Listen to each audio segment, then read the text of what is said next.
Hi everyone, and welcome to the Private Practice with Soul podcast. This is the first podcast for counsellors that just don't align with the traditional approaches to business and that want to use their spiritual gifts, talents and interests to create, you guessed it, a private practice with soul. So look, leave it to me to provide you with everything you need, including strategies that you can use to increase your income, reduce your workload, and of course, increase inquiries and referrals to your beautiful soul-led private practice. I love it so much. If you haven't done it already, grab your journal, grab your pen, and let's begin. Welcome to another episode of the Private Practice with Soul podcast. I'm so pleased that you're here. If we haven't met yet, hi, I'm Brooklyn, and I'm just back from leave. So I went to Daylesford for a few days, and I have to tell you, it was a very different experience to what normally happens for me. I can share with you that normally when I go away, I go there and I feel really, really inspired and energized and happy and just like filling my cup, right? I'm just loving it there. But what happened this time was, it was just like everything felt like it wasn't working out for me the way that I had wanted it to work out. So I have a little routine when I go there. I love to go to the market. So I went to the beautiful Mill Market, which is this huge op shop. And anyway, so I was looking around there, and normally I get, a little piece of treasure, and I didn't find any treasure, and that was kind of frustrating. And I went to get some lunch, and I had to sit outside because there was no space available inside, which was fine. And I went outside to eat my lunch, and I couldn't even really eat my lunch because there are a lot of wasps in Daylesford at the moment. So there were wasps everywhere, and I didn't feel really comfortable seeing them landing on my food and seeing them landing in my coffee. So that kind of started to make me feel a little bit grumpy. And then just other little things, like I'd been in jeans most of the day and I was starting to get bloated and uncomfortable from wearing my jeans, and I just wanted to go home and put on some trackies. But anyway, I wanted to go and get a book, so I went to my favorite bookstore there, Paradise Books, and it's changed hands, which is lovely. The man who used to own the bookstore sold it after 31 years. And some new people have taken it over, which is great. And I love change. It's all good. However, all the secondhand books are gone. And that used to be my favorite section of all to poke around in, because to me, there's something special about a pre-loved book or something that's just been pre-loved. Like I love the energy of it. I love thinking that there's somebody else in the world that is into the stuff that I'm into. I love that somebody else sat there and read that book and reflected on what they were reading and maybe implemented a practice or something like that. To me, that's just so special and it's just so magical. Of course, on the other hand, I also love the smell of a new book. However, a bit disappointing, and they don't sell some of the things that they used to sell that I love as well, like tarot decks and oracle decks. They don't sell those anymore. And I really wanted to see if they had another book by Joe Dispenza, and they didn't. They only have one book by him, whereas before there were like quite a number of books by him. So now I'm starting to feel like even more grumpy, I guess. And then I had it in my mind. So I'm a professional reader. So I read tarot and I read oracle for women in private practice. And this is one of my things. I love to do it. And for that part of my business, I also do professional development. And one of the PDs I'd done recently, where the lady was using and recommended an oracle deck by Colette Baron Reid called The Wisdom of the Oracle. Now, I've seen this oracle deck so many times in so many places, and I went to Empress and the Wolf, which is that beautiful jewelry shop and crystal shop that I love on Vincent Street. And they didn't have it. And one of the ladies there that I was talking to said she hadn't heard of it. And so then I started to get a bit more grumpy. And then I went to my other crystal shop, which is across the road near the roundabout there, and she didn't have it. And then there was a brand new sort of crystal shop, but I think this new one, it's only just opened, but it feels quite witchy to me, and I'm not there yet. I don't know if I ever will be sort of there yet, but anyway, I went into the shop and I said, oh, have you got this deck? And they didn't have it, so I was feeling grumpier and grumpier. And then the place where I got my accommodation through had double booked my accommodation, and they were sort of saying to me, oh, look, we'll give you different accommodation. I said, okay, that's fine. But I was kind of annoyed because I'd specifically picked my accommodation because it had 2 spas, and one of them, I know it's very indulgent, isn't it? But one of them was outdoors, and I just love the idea of like this outdoor spa, this outdoor hot tub where I could watch the kangaroos and I could watch the birds and I could just read a book and I could listen to music. I could do a meditation out there, just total privacy and just total, well, not silence, but just a oneness with nature. That's what I was really, really craving. And so to be told that, yeah, you can't have it, but you can have this other one, was kind of disappointing and just added another layer to my frustration that I was feeling.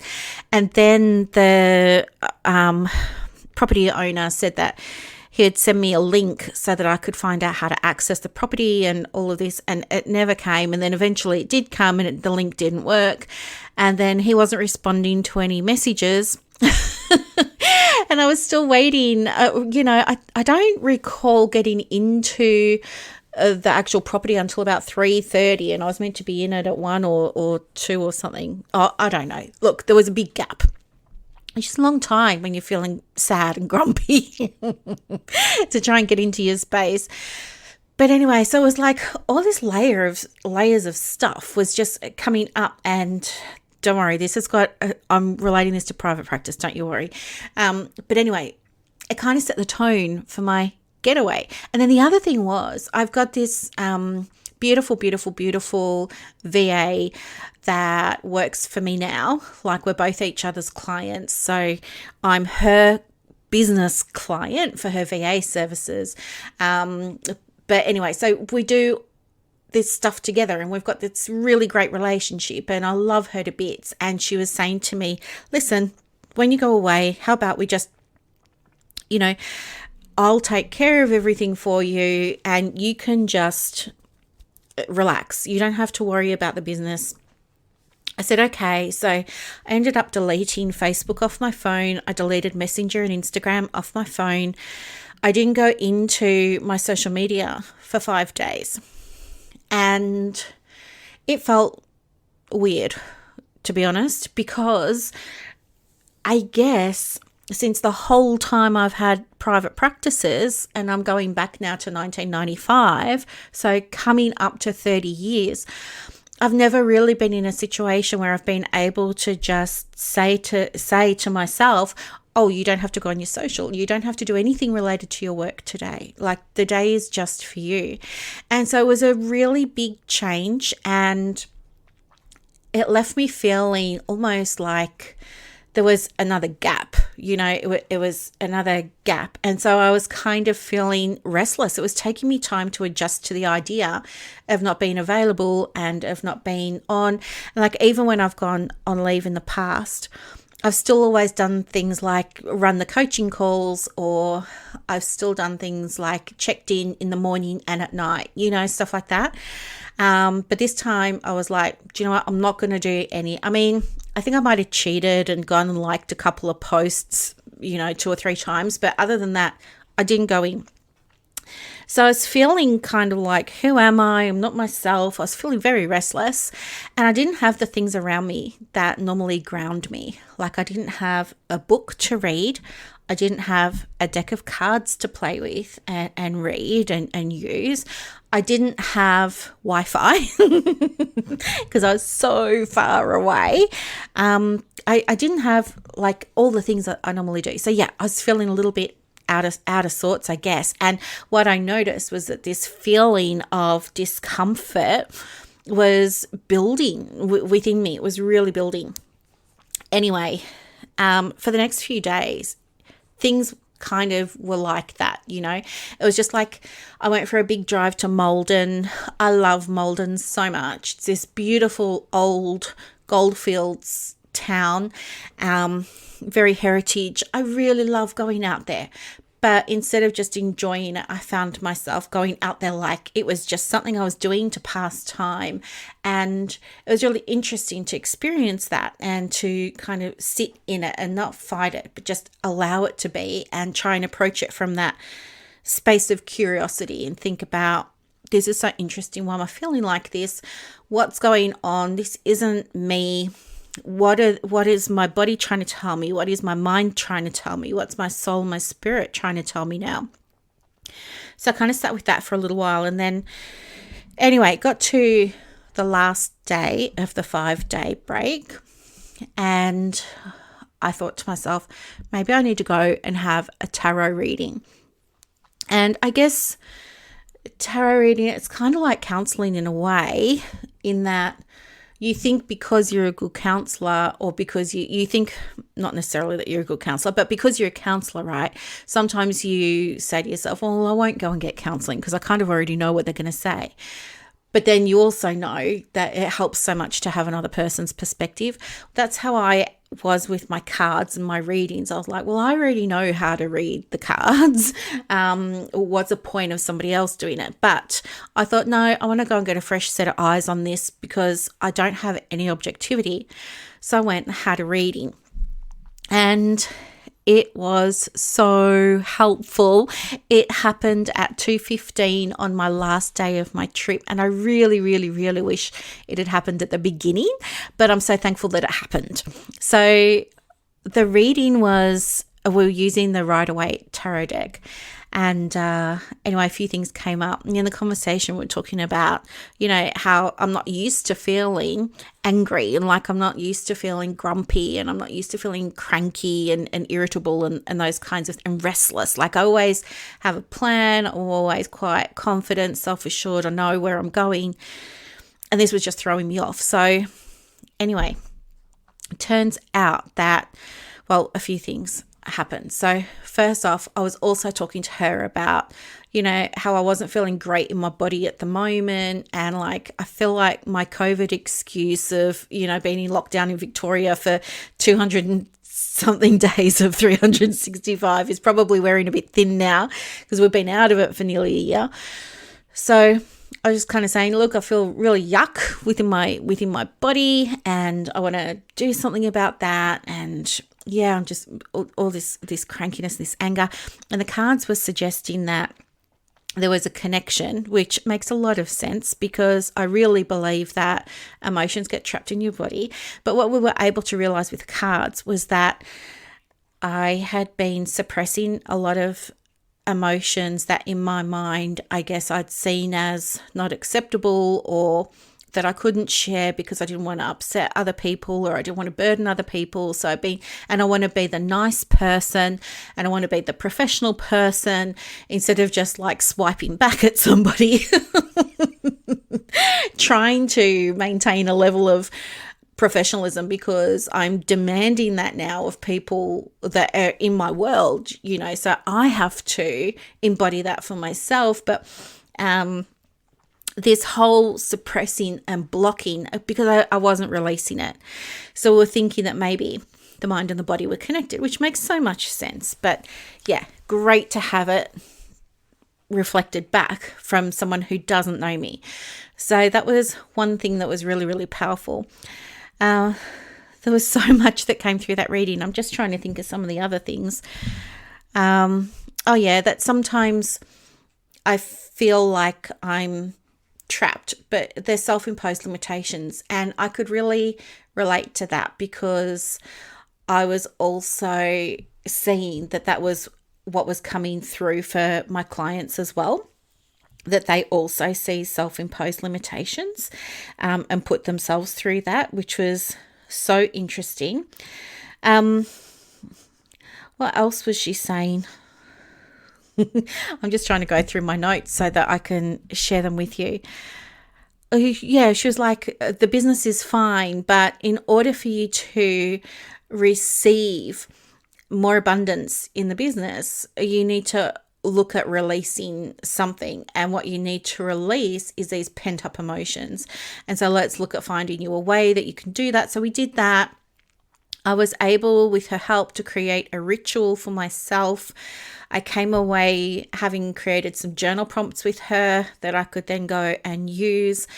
Looked at ways to integrate even more of the spiritual side of me into one of my memberships, which is the Inner Circle. So the Inner Circle is all about private practice, but it's for women who really, really, really, really, really love using their spiritual gifts, have spiritual interests, want to use the tools, all that kind of stuff. So I've come away from this reading knowing that it's time for me to infuse more of that spiritual stuff into that group. And so I've been working on that today. It feels really, really, really exciting to do it. The other things that I was able to take away from the reading was, just remembering to tune into and embody that version of myself that's already where the version of myself wants to be now. Okay. So that was all so much fun. It was really, really, really, really big stuff.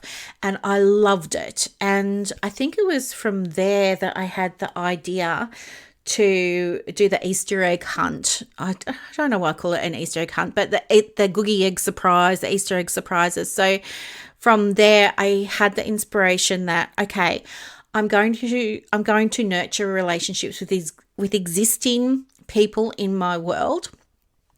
And one of the ways I wanted to do that was to have some pop-up groups. So I thought, well, I'm not just going to do one, I'll do 4 because that sounds so much fun to me. Like, I love teaching. My archetype is sage. Sorry, just whacked my microphone. My archetype is sage and magician. So I really love that idea of teaching people and helping them to have their own transformations. And so I thought, yeah, okay, we'll run a pop-up group for everybody that's interested in starting a private practice in the nearish future, or people who have recently started. So that was one. The other one was for people who are interested in learning how to create additional revenue by creating and selling digital products through their private practice. The other one was for people in private practice or who were thinking about private practice but weren't quite sure how to market it. Maybe they've been doing things like posting on social media and stuff, but it hasn't been landing, or it hasn't been getting inquiries, or maybe they've been blogging or putting things on Google My Business, but still not getting enough inquiries or the right type of inquiries, or maybe any inquiries. So there's a pop-up group for those people. And then what was the last one? There was marketing, private practice, digital success. Oh, and then the last one's leadership. So a pop-up group for women in private practice who are interested in leadership. So even if you don't have anybody else in your team yet, maybe you're thinking about getting a subcontractor, or you're thinking about having an employee, and it doesn't need to be another practitioner. It could be a VA, it could be an accountant, and anybody. This is for those people, because the way that you approach your business is going to be the signal for how everybody else should approach the business. And I feel like there are so many of us in private practice that never learned what leadership is and what leadership looks like for us, even as sole traders or solo practitioners. And I've got some ideas and some ways that I can share with you of leadership that are a little bit out of the box. And so there's that pop-up group for those of you who are interested in that. So they're happening in April. I will put the details in the show notes. So if you like, you can come to one, you can come to some of them, you could go to all of them, or if none of that's your thing, that's fine, don't come to any. But they're there for those of you who want them. So anyway, that was something else that came out of it, and I really, really, really, really loved that. And it's been so exciting because this morning I was officially back into Facebook, and I was registering everybody for the Zoom sessions, and there've been hundreds of registrants across all of the groups, and it's just filled my heart so much. And some of the names I know, some of the names I don't, and I'm just really excited about delivering something that's going to be really useful and really high value. And I don't know that I would have had that did I not have this reading. Okay. The other thing that I did following the reading too was I walked back into Empress and the Wolf, and I said, I need a stone that's going to help me with self-expression and releasing emotions that are rising up within me that are trying to get out. And the lady there says, you need aquamarine. So straight away I've gone and over to the aquamarine section. I bought myself this beautiful chunk of aquamarine. It's beautiful. It's on a ring. I love it. And I have started reintegrating more intentionally with my practices, my spiritual practices, the last couple of days. And it just feels so good, And so, yes, I've come back energized and happy to be here. So I was buoyed on by my lovely journey with the cards. And so today for our podcast episode, I thought, okay, let's pull some cards so that I can get an understanding for where some of you may be on your journey at the moment, and maybe give you some guidance around that. So the cards kind of tell a little bit of a story, and I'm using the Rider-Waite cards as well. I love them. They are so beautiful. I was very resistant to using cards like the Rider-Waite initially because I felt like they were very heavy and complex, but now I love them. But what came out, the first card that came out was Balance. Well, it's the Two of Pentacles. So Pentacles is an earth sign, right? So it's all about sort of survival, financial survival, physical survival, spiritual survival, all those kinds of things, but really of the earth, of being grounded, the day-to-day. So think about Maslow's hierarchy of needs, and this Two of Coins is like the very first layer. We want safety and security there. And the pictures of somebody juggling, and the juggle is in the infinity sign. So I really feel like these cards kind of telling me, hey, you know what? It's feeling to so many of you at the moment like you're juggling a lot, and it's an emotional journey as well. Like there's ships on the sea being tossed around behind this person who's juggling the coins. So I know it feels like it's an emotional roller coaster, like you're the boat being tossed around on the water. 1 minute you're up, the next minute you're down, and you're trying to keep all your balls in the air. And if that's you, I want you to know that you are exactly where you need to be right now, and that this is the path to private practice. This juggling and finding your feet and the emotion of it, this is private practice, especially when you're first beginning and you're first starting. But it doesn't go away, right? It improves. You can get better balance, and you can make the tides a little bit more manageable and a little bit more calm. But this is what private practice and the business of private practice can look like. Yeah. And then the next card that came out was the Knight of Swords. And this Knight of Swords is all about unbridled action, just moving forward. It's all about the ideas. It's like, I've got inspiration. I want to do this. I want to do that. I want to do this. I want to do that. And it's feeling like, I've got so much energy within me right now. I just want to charge ahead. I just want to charge on. But you've got to be so careful, because this can be a distraction from your big goal in your practice, whether that is to pay yourself so that you can match your paid employment salary, so that you can start dropping back your days of paid work and build up your private practice, or whatever. Doesn't matter. But you just need to be careful that before we get too ahead and just go charging into things, which can result in big setbacks, you take a moment to just sort of stop and say, wait. Is this idea, is this inspiration, is this download that I'm having right now best for my practice right now? Or is this something that I should make a note of in my special ideas folder and come back to it at a future point?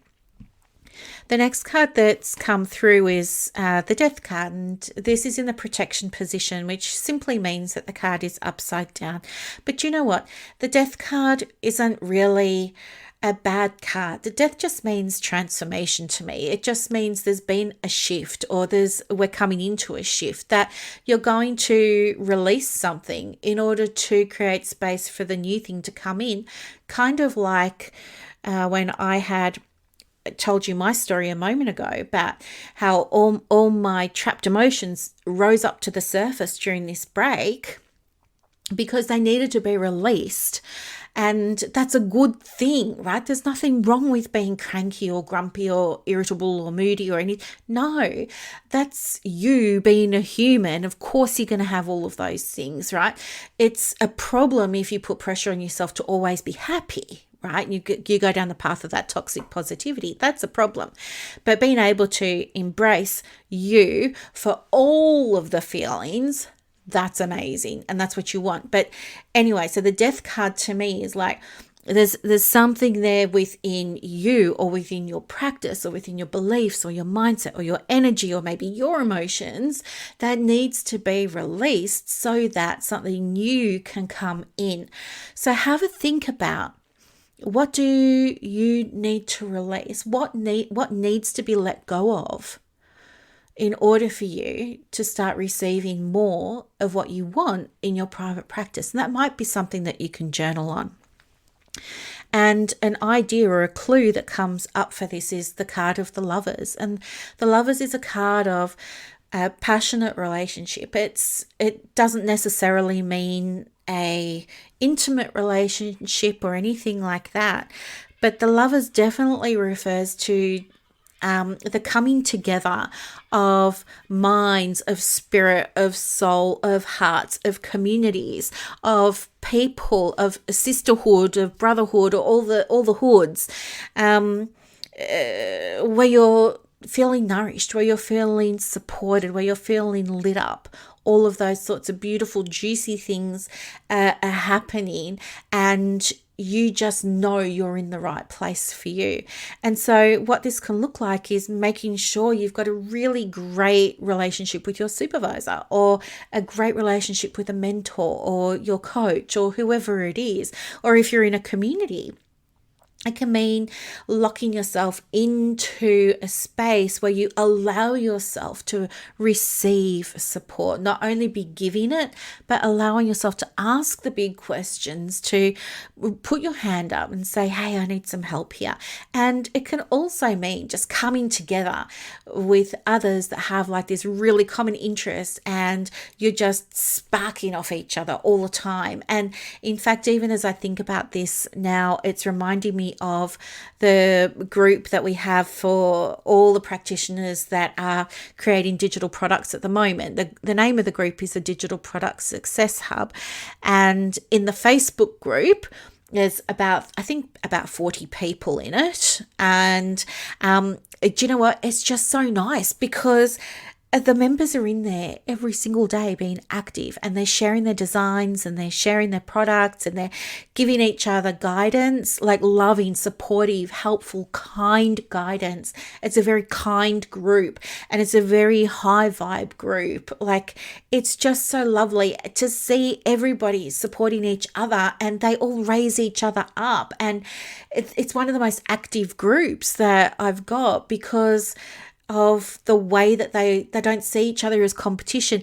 Even though they're making the same products, they don't see each other as competition, and they're all giving each other ideas and input and feedback. And it's just, this group goes off. It's just like its own little firecracker, and it's just so beautiful.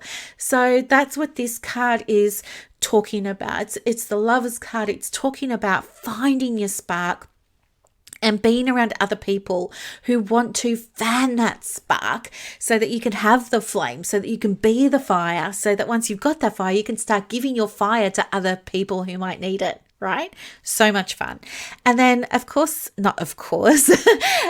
last card is the Two of Swords. So the Two of Swords is sort of being bound by your own mindset. It's been trapped. It's been locked in by your own mindset. You are cutting yourself off from seeing what's possible because you have conflicting thoughts. You're finding it very difficult to make a choice, and emotion is starting to come into it as well, and with the swords, I think this card is kind of saying what needs to happen in order for you to be able to raise your blindfold, see things clearly, and make a choice from there.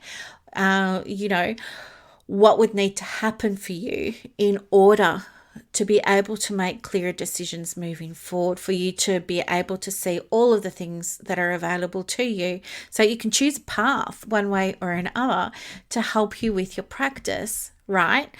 It's such a powerful card. It's that real indecision. It's that real kind of confusion. It's that real sense of it's got to be this or it's got to be that, like only seeing black or white, the two options, when there's so much more that's available to you. So I want you to just even kind of, this picture, for those of you who aren't familiar with the Rider-Waite Tarot, I think it's a lady sitting on a concrete step, and behind her is a beautiful lake or bay. The water is very calm. There's some rocks here and there in the water, and there are some rocks behind her. The sky is really blue. There's a crescent moon in the sky, representing, of course, the feminine, the water representing emotions, the blue representing throat chakras, all that kind of beautiful symbology in this. The feet are planted firmly on the ground, knees slightly apart. She has a blindfold over her eyes, but you can kind of see her peeping out from underneath if you look closely at the card. And then she's just, imagine crossing your hands over your chest, and then imagining there's a sword in each hand. That's her pose. That's her posture. So I want you to, visualize that, and not while you're driving, but I want you to visualize that. And I want you to imagine that you're her sitting there. And what does it feel like for you to be there and have this sort of blindfold mostly covering your eyes? Like if you look down, you could probably still see the ground and stuff like that. And what does it feel like to have those swords crossed over your heart space? And what does it feel like to have calm emotion in the background and the feminine looking over you? And knowing that the swords are about your ideas and clarity and decisions and things like that. And I just want you to see what comes through for you in relation to your business, in relation to your private practice. And I want you to really think about, okay, if I took an action step from this card, what would it be? And if let me just pull a card now to give you an outcome. So the outcome of the action that you take would be the Eight of Pentacles. So the Eight of Pentacles is again, a very beautiful card. It's just someone who's like quite industrious and doing amazing things with work, being really successful with work. So he's engraving pentacles. He's got red tights on, blue shirt, black apron.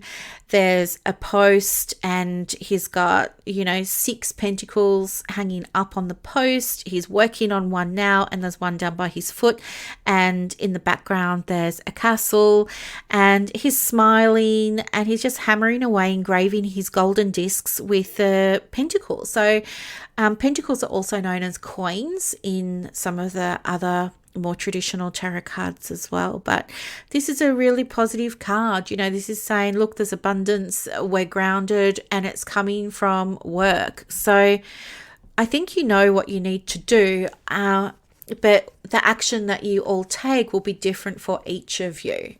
Yeah. So that's kind of like a little bit of a overview, and I just wanted to share that with you today because I was just feeling inspired after having had my reading, and this is just such a powerful way to get guidance from your subconscious mind. You know, I always say your oracle cards and your tarot cards are simply tools that you can use like training wheels before you start to develop that muscle, strengthen that muscle of connecting with your spirit, with your soul, with your higher consciousness, your higher self, with source energy, with God energy, with the energy that you call it. Okay. So yeah, this was just a really light episode today. I'm excited for what's possible for you. I think the big takeaway from that reading there is all about, you know, how am I imposing? What am I believing to be true that's keeping me trapped here that might not be true? And it might be about working with some of those beliefs. If you're in any of my memberships, you will have access to a couple of things that can help you with this. So there's imposter syndrome training in the groups, and there's in the paid memberships.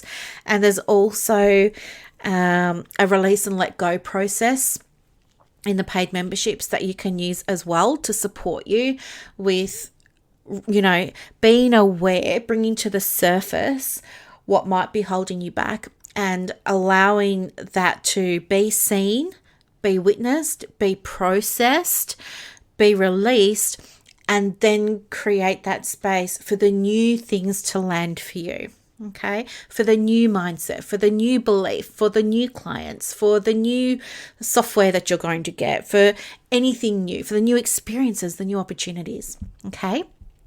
I know it's so beautiful doing this work, and we are so lucky. And there are so many ways to approach a private practice, and using cards is just one way that you can get unstuck if you're in your business or you're just starting your business and you're feeling a little bit overwhelmed or a little bit trapped or a little bit confused or, as I said, stuck.